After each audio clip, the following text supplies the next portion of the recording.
A very good afternoon, a very good afternoon, a very good afternoon. This is afternoon here where I am in Florida, the United States of America.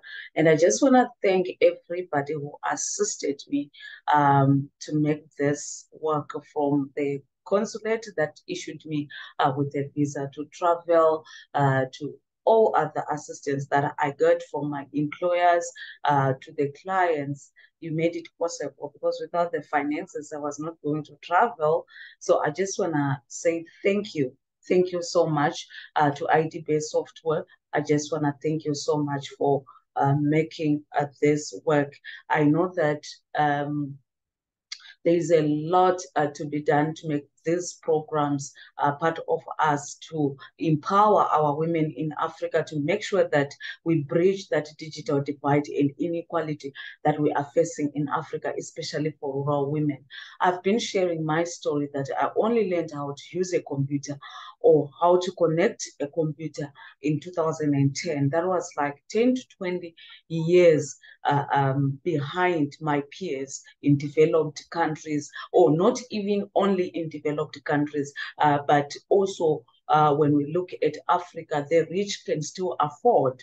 Children of politicians can still afford to go to private schools that are well equipped. So for me, it's something that is really close to my heart, to make sure that we keep on pushing to fight this digital divide, lobby for policies that also favor the rural community, rural students, rural schools, as well as playing our role as civil society, individuals and businesses, to make sure that we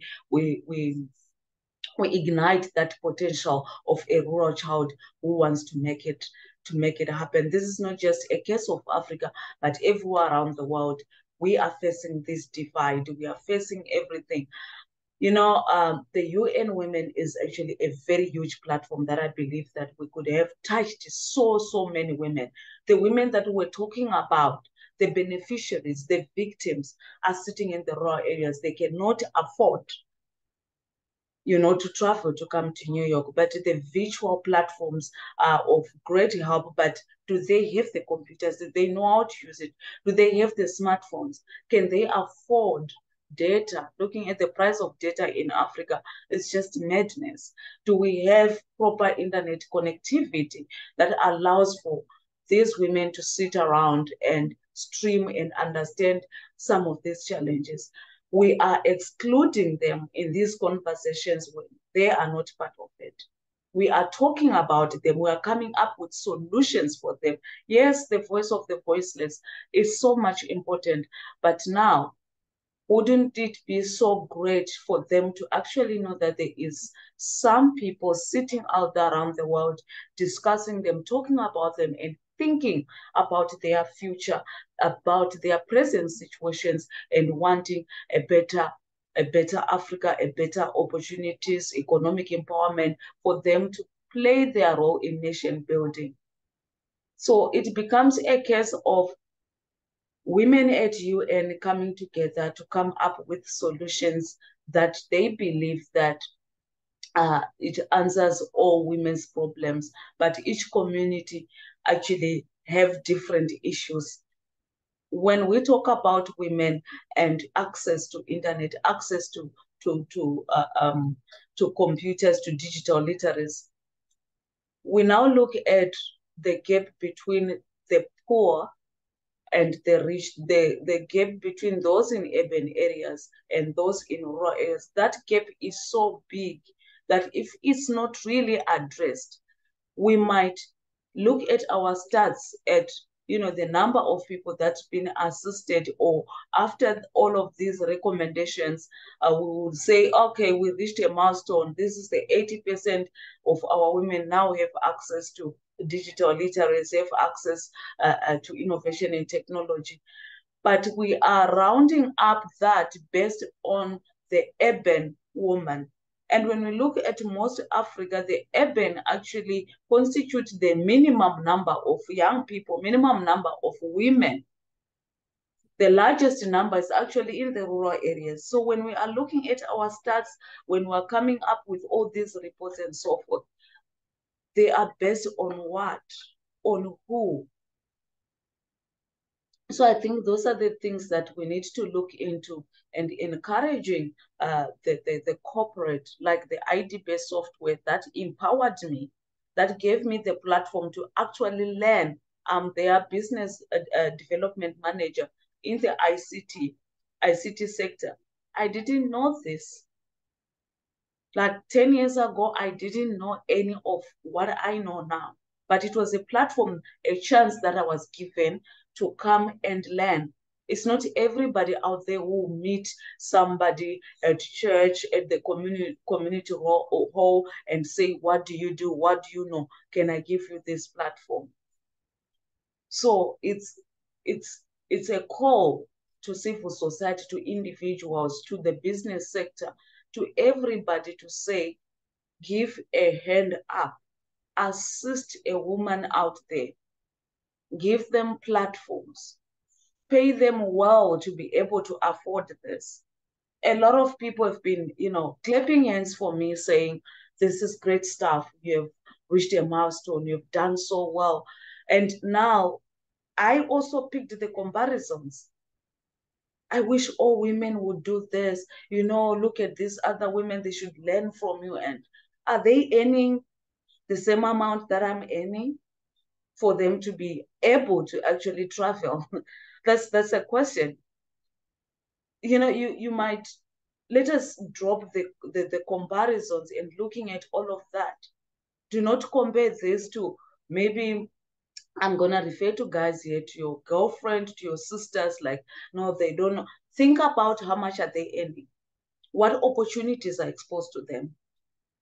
So you cannot compare and say somebody who is earning, let's say, 2,000 Rand per month should be able to afford a ticket of about 18,000 Rand to travel for this, to afford this and that.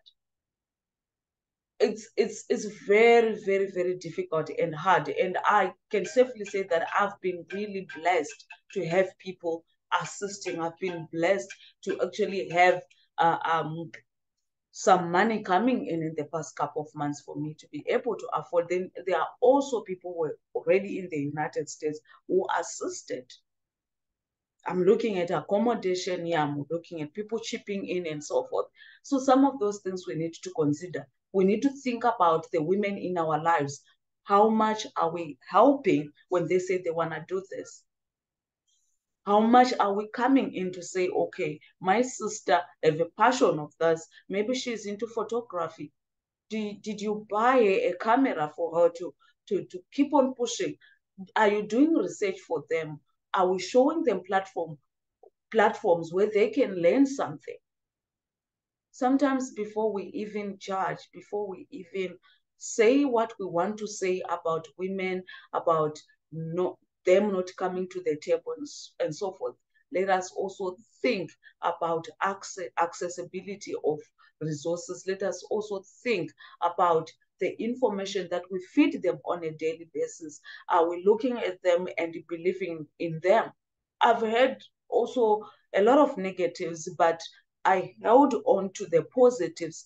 Those number of positives that's been in my life played a major role, from family, from friends, from strangers like Michael that I've been sharing. He's been friends with me for like 9 years. He's been so positive in my life. Like, he played a very, very important role in believing in me. We talk about the likes of Ricky. Ricky have been like an amazing person, believing in me, as well as chipping in finances that I need to do certain things. So I am surrounded by people who believed in me. From my late mother, she believed so much in me. To those who know me from Berengwa, you know what I went through in high school. You know, most of you know why I had to leave the country, why I was taken out at a very young age to come and be in South Africa, which was a blessing in disguise. But that was my parents believing in me. That was my parents giving me a chance. So some people do not have that. There are women who don't have parents. There are women who don't have anywhere to go back to when, shit hit the fan. So sometimes before we even go to look into how women are not pushing so hard or their failures, we need to also look at our role. I am here, Matarenda Matashumba, and I want to play my role in giving back in my community. I don't want another young person to have to, take so long before they can just have this human right. Digital literacy, computer literacy is just a human right. This is where the world is going. The pandemic exposed a lot.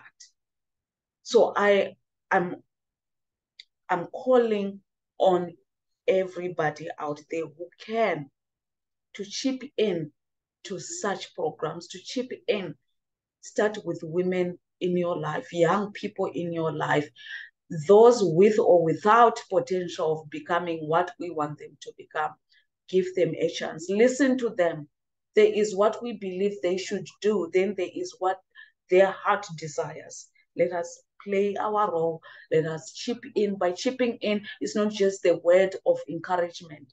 It's also the resources, financial input, no matter how small. It is really important. Some people come and say, you know what, I want to be this. And we encourage them, but it should also go beyond that. It should also go up to, I have this amount of money for your program, for your project.